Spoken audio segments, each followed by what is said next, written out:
गुरु प्यारी साथ संगत जी, नमस्कार जी। आप सब कैसे हो? आशा करती हूँ बाबा जी के श्री चरणों में अरदास करती हूँ कि मालिक की कृपा से, निरंकार दातार की मेहरबानी से आप सब बहुत खुश होंगे, मौज बहार में होंगे और अवश्य ही भजन सिमरन में होंगे। साथ संगत जी, मैं हाजिर हूँ आज आप सभी से एक बहुत ही खूबसूरत साखी साझा करने के लिए। उम्मीद करती हूँ ये साखी आप सभी को बहुत पसंद आएगी।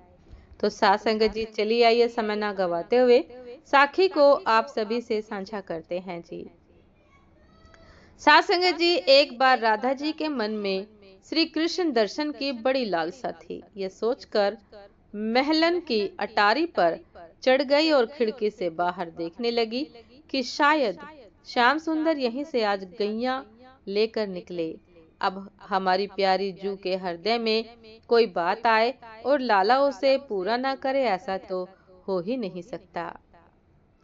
साथ संगत जी, जब राधा रानी जी के मन के भाव श्याम सुंदर ने जाने तो आज उन्होंने सोचा, क्या क्यों न सकरी खोर से, जो कि लाडली जी के महलों से होकर जाता है, होते हुए जाए। अब यहाँ महलन की अटारी पे लाडली जी खड़ी थी।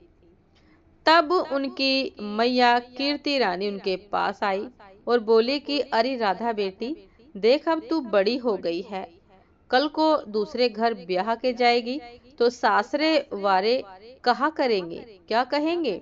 जा लाली से तो कछु नाए बने हैं, बेटी कुछ नहीं तो दही बिलोना तो सीख ले।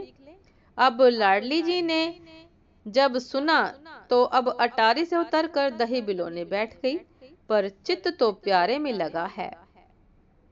साथ संगत जी, लाडली जी राधा रानी जी खाली मथानी चला रही है, घड़े में दही नहीं है, इस बात का उन्हें ध्यान ही नहीं है, बस बिलोती जा रही है। उधर श्याम सुंदर नख से शिख तक राधा रानी के इस रूप का दर्शन कर रहे हैं।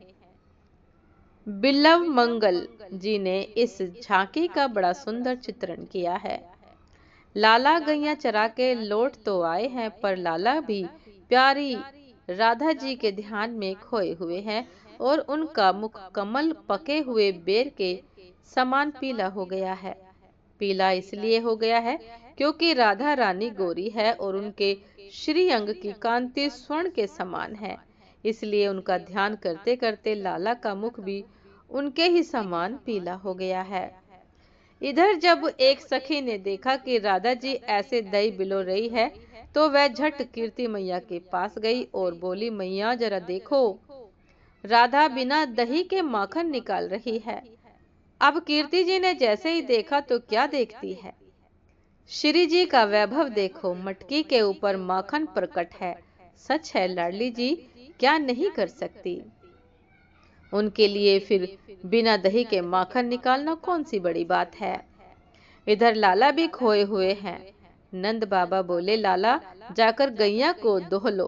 अब लाला पैर बांधने की रस्सी लेकर गौशाला की ओर चल पड़े। गैया के पास तो नहीं गए, वृषभ के पास जाकर उसके पैर बांध दिए, सांड के पास जाकर उसके पैर बांध दिए और दोहनी लगाकर दूध दोहने लगे। अब बाबा ने जब देखा तो बाबा का तो वात्सल्य भाव है। बाबा बोले, देखो मेरे लाला को, कितना भोरो है, कितना भोला है। इतने दिना गैया चराते है गए, पर जाकू इतो भी ना नाय पता कि गो को दूहो जात है, वृषभ को नहीं। दूध गाय देती है, गाय को दूहा जाता है, बैल को नहीं। मेरो लाल बड़ो भोलो है। और जो बाबा ने पास आकर देखा तो दोहिनी दूध से लबालब भरी है। बाबा देखते ही रह गए। सच है, हमारे लाला क्या नहीं कर सकते, वे चाहे गैया तो गैया वृषभ को भी दोह सकते हैं, भला मेरे लाला क्या नहीं कर सकते। साथ संगत जी, ये थी आज की एक बहुत ही खूबसूरत साखी। उम्मीद करती हूँ ये साखी आप सभी को बहुत पसंद आई होगी। यदि पसंद आई हो साथ संगत जी तो लाइक कमेंट शेयर करना ना भूलिएगा। चैनल पर जो भी नए हैं कृपा करके सब्सक्राइब कर लीजिएगा, ताकि चैनल पर मिलने वाली सभी शब्द साखियों की अपडेट आप सभी को समय पर मिलती रहे। साथ संगत जी आप हमें इंस्टाग्राम पर भी फॉलो कर सकते हैं। इंस्टाग्राम का लिंक डिस्क्रिप्शन बॉक्स में दिया गया है। तो साथ संगत जी दासी को भी आज्ञा दीजिए, आपसे फिर मुलाकात होती है एक नए शब्द साखी के साथ, एक नई खूबसूरत विचार के साथ। तब तक के लिए नमस्कार जी। सदा खुश रहिए, मुस्कुराते रहिए, भजन सिमरन अवश्य करते रहिए। नमस्कार जी।